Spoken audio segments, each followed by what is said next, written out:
Hey there YouTube, Wrestling Optimus here, back with another action figure review. It's Wednesday, and you know what that means.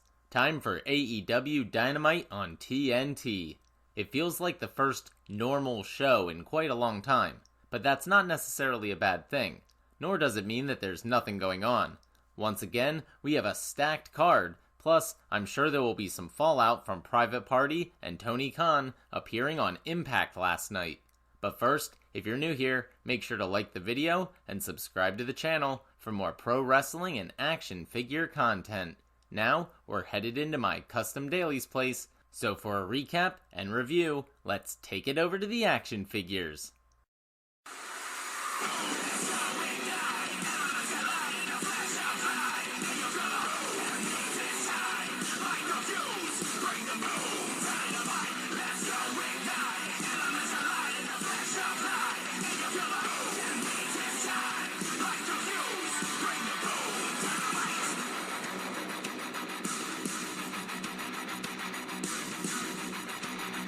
Dynamite opens with a celebration of -1, aka Brody Lee Jr.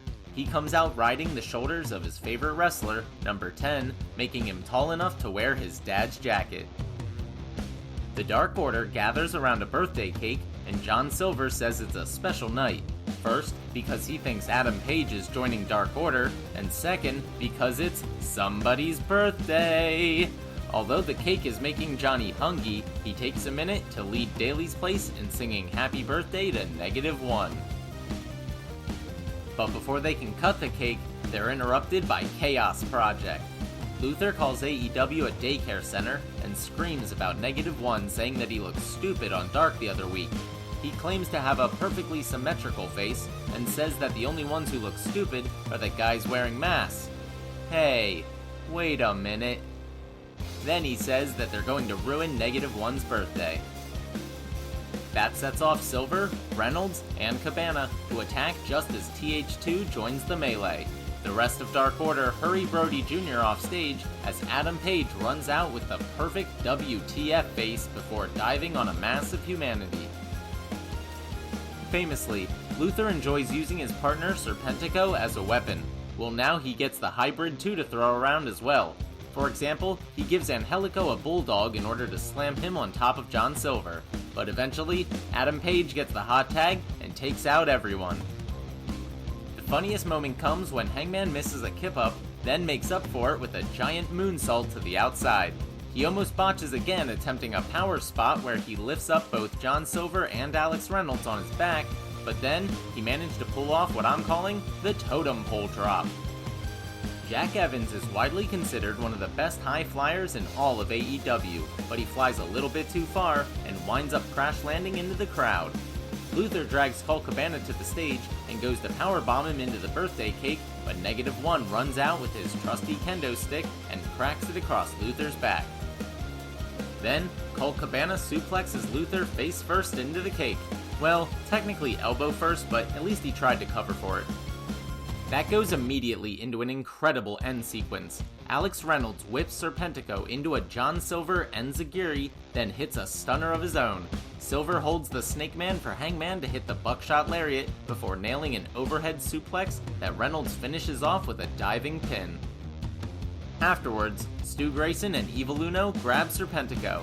-1 asks, "You think you can ruin my birthday?" Then he smacks Serpentico on the head with his kendo stick. Then he screams, "My birthday was 3 days ago, you idiots!" And in a running joke, he chases off the heels with a roll of papers. Back in the ring, John Silver grabs a mic and does his best to flatter Adam Page before getting down on one knee and proposing. But Hangman says he can't. Unfortunately, that wasn't the response they were expecting. Confetti cannons go off, celebratory music starts to play, and banners drop from the ceiling that read, "He said yes." Page explains that he's had a lot of fun with Dark Order, but he's done the whole group thing before and it didn't work out so well. Once again, Hangman pushes away those who care about him because he thinks he's protecting them, but really, he's hurting them while sinking right back into his self-destructive ways. Page takes a bottle of whiskey from Stu Grayson's hand and heads out the heel tunnel with his head bowed in shame. Dark Order and frankly the audience are left completely devastated. We find the ubiquitous Alex Marvez backstage with MJF and Chris Jericho asking about their tag team match tonight. MJF isn't sure it's such a good idea to have the Inner Circle fight each other, but Chris says it's fine because they have an agreement that no matter what, they'll move on together as a unit like always. That seems to appease MJF for now. Tony Schiavone introduces Sting and Darby Allin.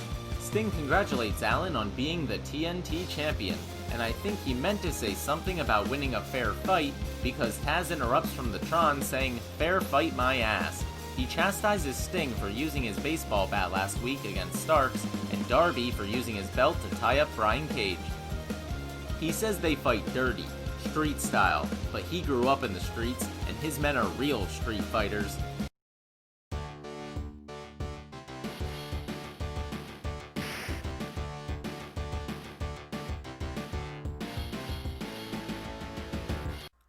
Ricky Starks agrees, saying neither of them could beat Team Taz in a street fight.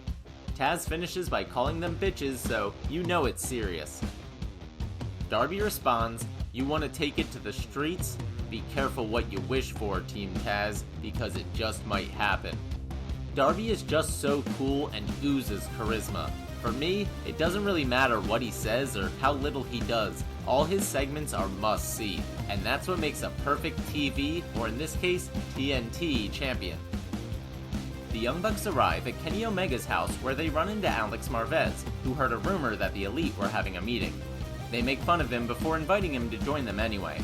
In reality, this is just their excuse to have the camera in the room, but it's also one of those little things that AEW does so well. There's always a valid reason for cameras to be places. They're not invisible like in WWE. Michael Nakazawa steps out of a private elevator, dressed and acting much more professional than normal.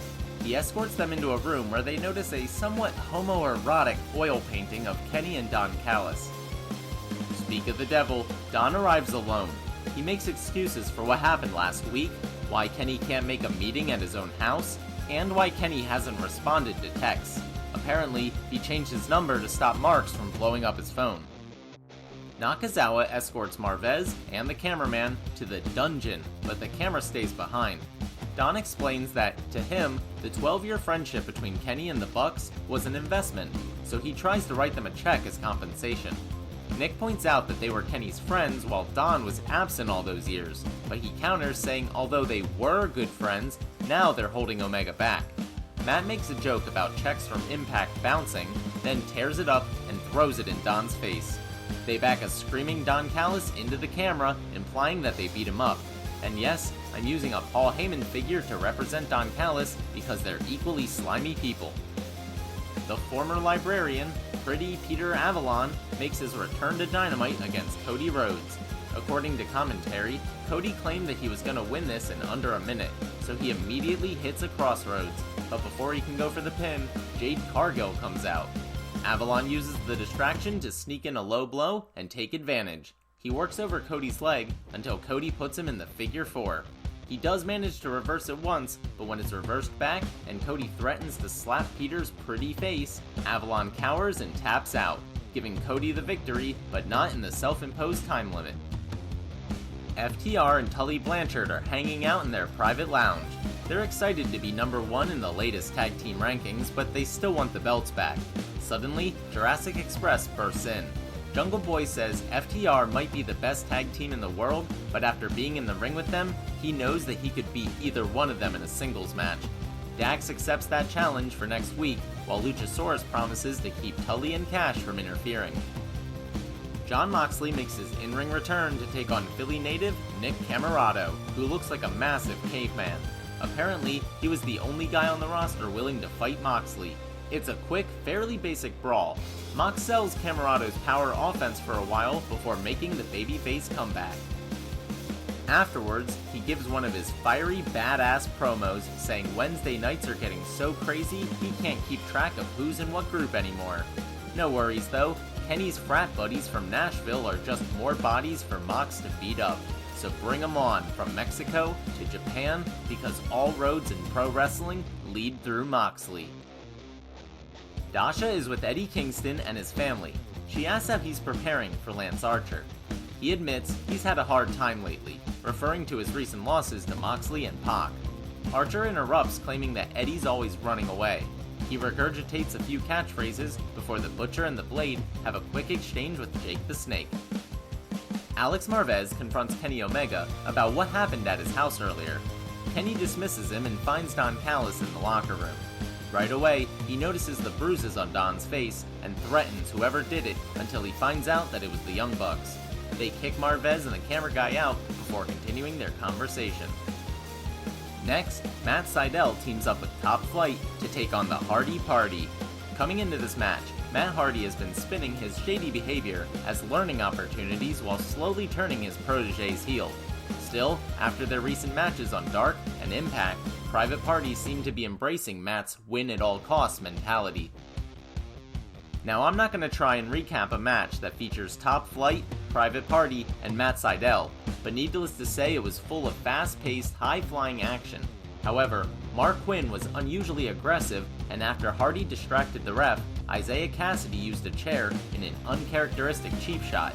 The partners exchange evil looks before Mark Quinn nails a beautiful shooting star press to pick up the victory. I think I'm finally coming around to Matt's new character and this Private Party heel turn. Plus, as strange as it sounds, this gives Private Party momentum heading into their feud with the Good Brothers for the Impact Tag Team Championships. In typical heel fashion, the Hardy Party beats up the babyfaces after the bell.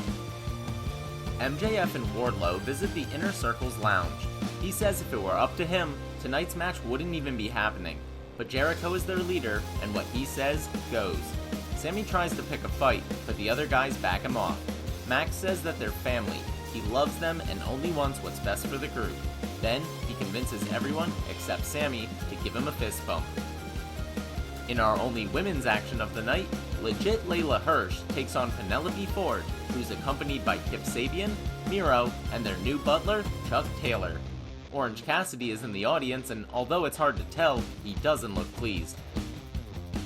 Ford has really improved over the last year, and personally, I've been impressed with Layla Hirsch ever since she debuted, mostly because of her strong booking. Tonight is no different, as despite being less than 5 feet tall, she dominates the match. Not only does Kip keep getting involved throughout, he tries to make Chucky T get involved too, so Layla takes them both out with a dive. Unfortunately, I think they botched the ending, because it looked like Hirsch was supposed to put her foot on the rope and Kip would knock it off. But she didn't, so when Kip reached in anyway, he ended up putting her foot on the rope instead. Oh well, the ref counted it correctly, so no harm, no foul. Miro hops on the mic and calls Charles into the ring. He claims that Chuck needs to let go of the past, and apparently that involves looking at Orange Cassidy and telling him that Miro is his best friend now. After a lot of prodding, he reluctantly says it. The freshly squeezed one can only look on in apathetic disgust before walking out.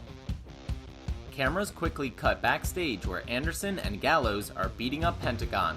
Kenny joins in and kicks Penta with his expensive new boots. Then, Omega jams one of them into Penta's mouth as Don Callis makes a snide remark. Our main event is the Inner Circle Tag Team Challenge.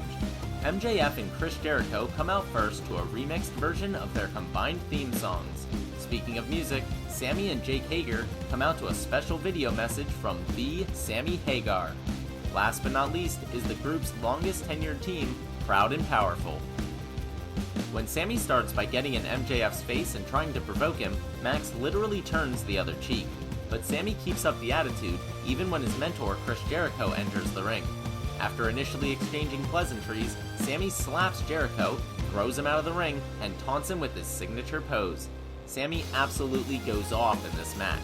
At one point, he reverses MJF into a spike Hurricane Rana, then transitions into a top rope Spanish fly on Ortiz. Later, with the ref distracted, Jericho grabs his baseball bat. However, he's confronted by Jake Hager, who simply boots him in the face. Similarly, Wardlow hands MJF the diamond ring, but he turns around and gets sucker punched. Finally, Hager takes out Proud and Powerful with a double clothesline. To my point earlier, when Hager and Ortiz fight to the outside, Sammy hits Jericho with a GTH, hits MJF with a knee strike, and hits Santana with a super kick. He goes for another GTH on MJF this time, but Wardlow gets involved, allowing MJF to roll up the Spanish God with a little pull on the tights for good measure and get the win. That was amazing. Literally everyone looked good. Sammy and Hagar in particular came across like megastars ready for their respective singles pushes. Meanwhile, I can't wait to see what happens with the Inner Circle moving forward, and I have so many questions. Will this win and the pursuit of titles go to Jericho and MJF's heads? How will Santana and Ortiz take being the second best team in their own group? How will Sammy take getting pinned dirty by his nemesis, MJF? And how does Wardlow fit into all this? There's so many possibilities, and I honestly can't think of the last time that WWE had any stories this complex. AEW is just so freaking good. This was essentially a filler episode and certainly not one of their most noteworthy, yet I still had a blast. Like I seem to say every week, top to bottom, the show has no obvious flaws. Sure, you can nitpick, but that's all subjective. More objectively, every storyline is advancing brilliantly, every character has depth and something to do, and the wrestling is fantastic across the board. I'm personally the most invested in everything going on with Dark Order, but don't get me wrong, I also love the Inner Circle craziness, the Darby Allin and Sting connection, and of course, the ridiculous invasion angle with Impact that's bringing more publicity than ever to both companies. SmackDown has been great lately too, and NXT is alright, so by all means, like what you like, but I'm all in on AEW and it feels so good. Alright, that'll do it for AEW Dynamite on TNT. Thanks so much for watching. Let me know what you thought in the comments down below. I'm currently working on a brand new belt for my Predictions League, so I might do a video about that this weekend. Otherwise, I'll be back next Thursday with another action figure review of Dynamite. If you enjoyed this video, make sure to do all that normal YouTube stuff. Smash the like button, share with any wrestling or action figure fans you may know, subscribe to the channel, and spread the word. You can also talk to me over on Twitter at PSUOptimus, or see all my best figure photography over on Instagram at WrestlingOptimus. If you haven't seen my cross-promotional review for the Great Match Generator podcast, you can check that out right here. But until next time, I've been Wrestling Optimus, and I'll catch you later.